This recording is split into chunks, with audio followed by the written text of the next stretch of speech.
guys, welcome back to my YouTube channel. It's your girl English Rose. If you're a returning subscriber, thank you so much. And if you're new to this channel, please do well to like and subscribe before you leave. In fact, do it now, please. I beg in the name of God, click on the subscribe button. The subscribe button is there. Click it. So thank you so much for clicking. I really appreciate this. It really means a lot to me. Please remember to like this video before leaving, please. Thank you so much. Today I'm going to tell you guys a story about my life that I don't really share with people, but I feel like creating a family here on YouTube, and you should literally know everything about me. And I don't really like crying on screen. I don't really like, but this story is very, very emotional for me. Anytime I think about it, I feel so sad. I feel so broken. I don't know. It's really, really hard for me to move on.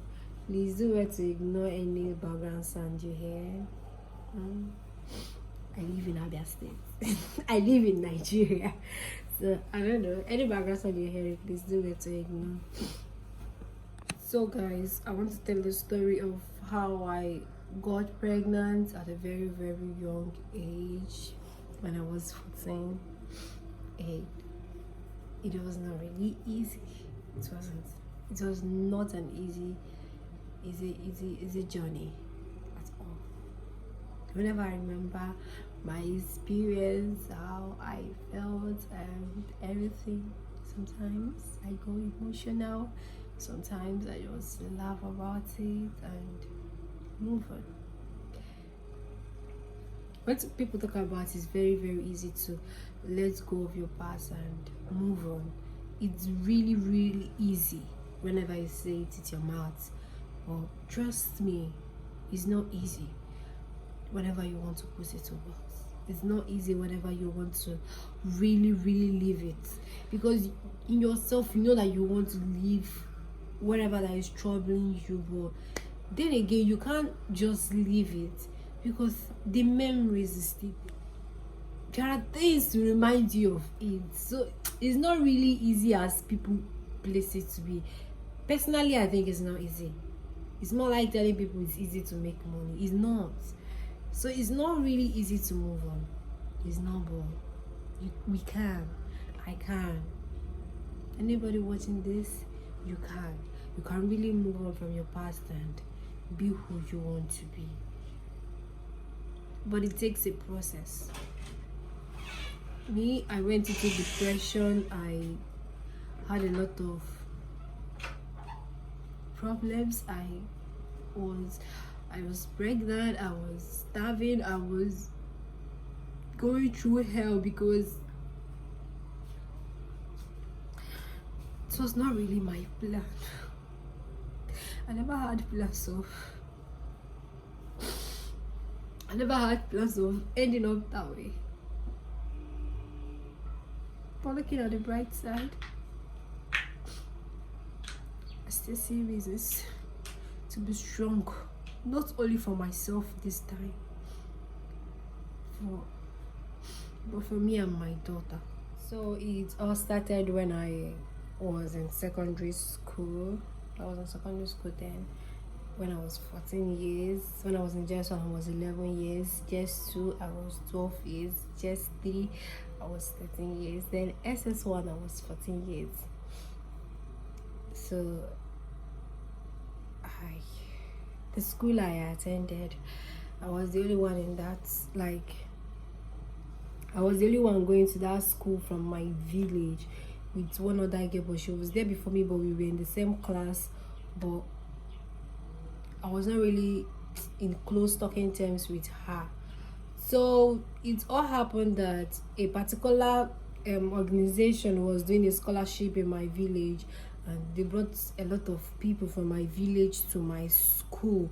So it was really somehow that I see them at home, I still see them in school, I don't talk to them. It will be as if I'm trying to be proud or something like that.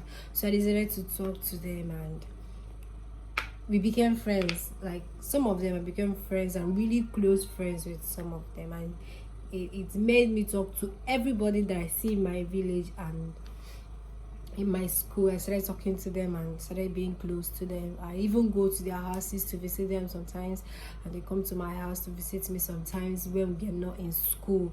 So like two of them are my seniors, while the rest were in the same class with me, but not really in the same with me, but then in the same class, because my school is a very very big school.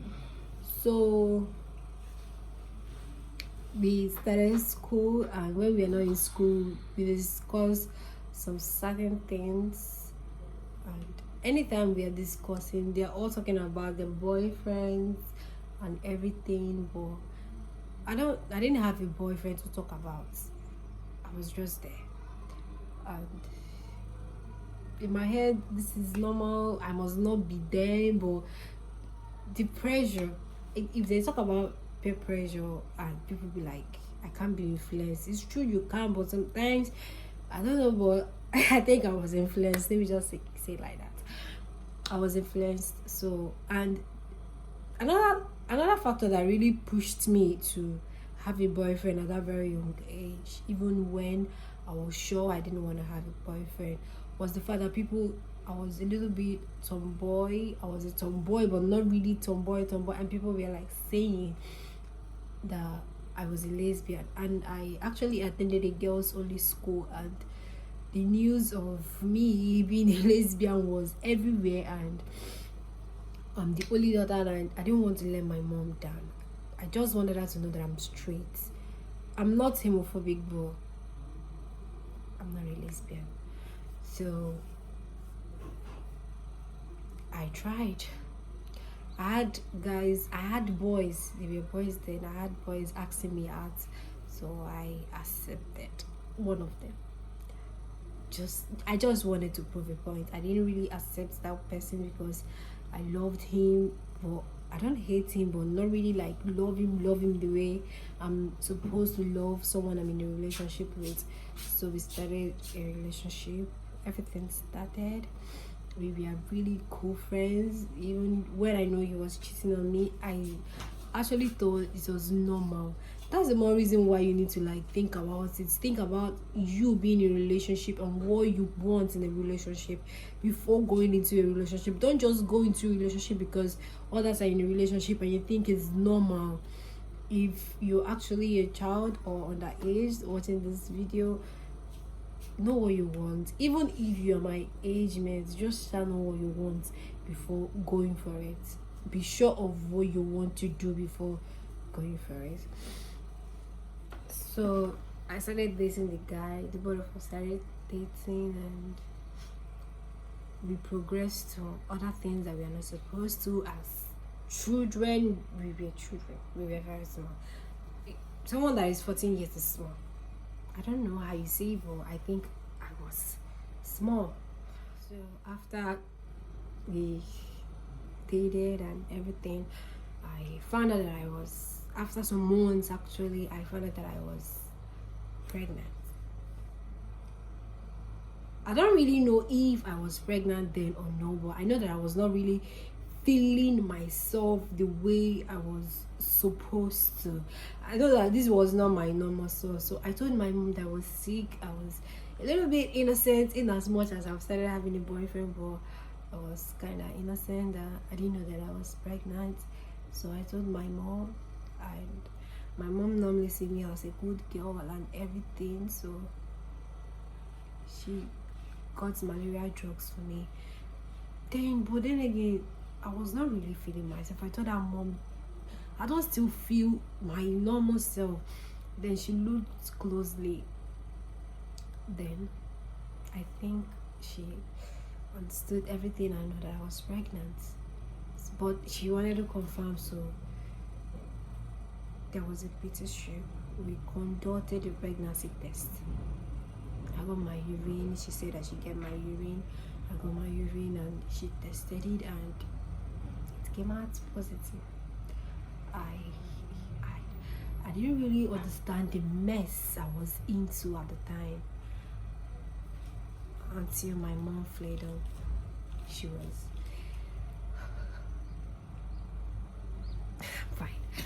she was really, really, really, really, really angry. She was really, really angry with me.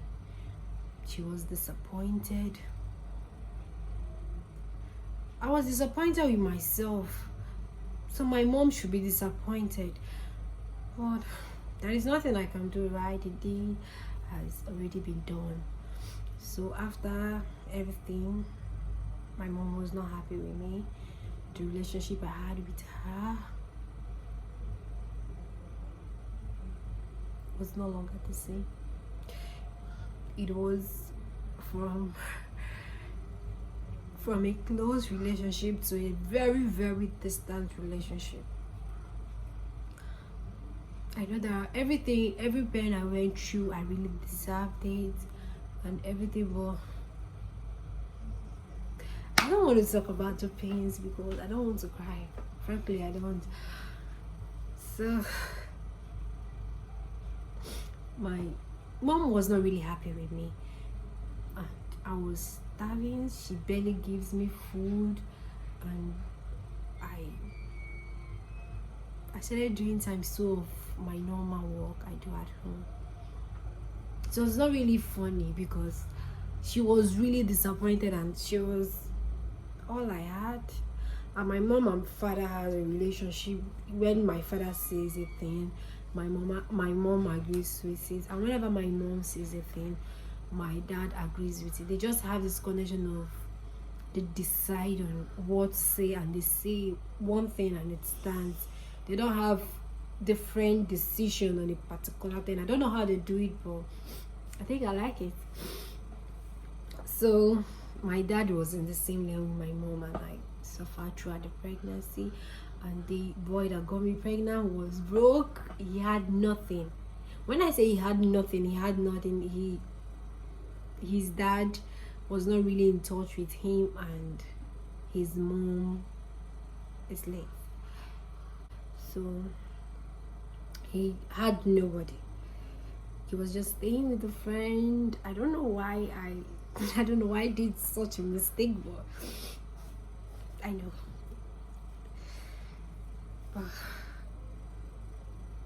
The most painful part of my story is after everything, and after 9 months, it was time for me to give birth to my daughter.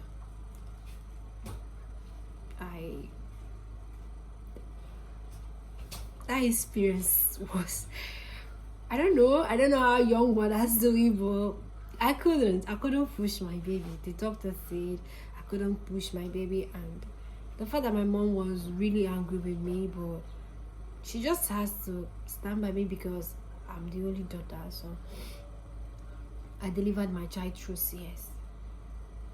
Yes, I did. I did deliver my child through CS, and I faced after recovery and everything.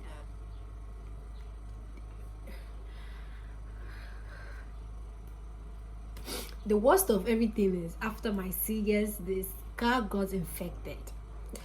I don't know how everything happened, bro. I thank God. So it got infected, and I have a 5-year-old daughter. You will soon meet her. I really tried to cry. It's a prank. I pranked you all. It's a prank. I've never been pregnant before. I didn't have sex at 14 years, but no, I didn't. I'm a good girl. I'm practicing. I'm a good girl. So this is all a prank. So if you really enjoyed this video, do it to like and subscribe. This fool here really made me laugh more. Then again, don't forget to like and subscribe. Peace. Prank.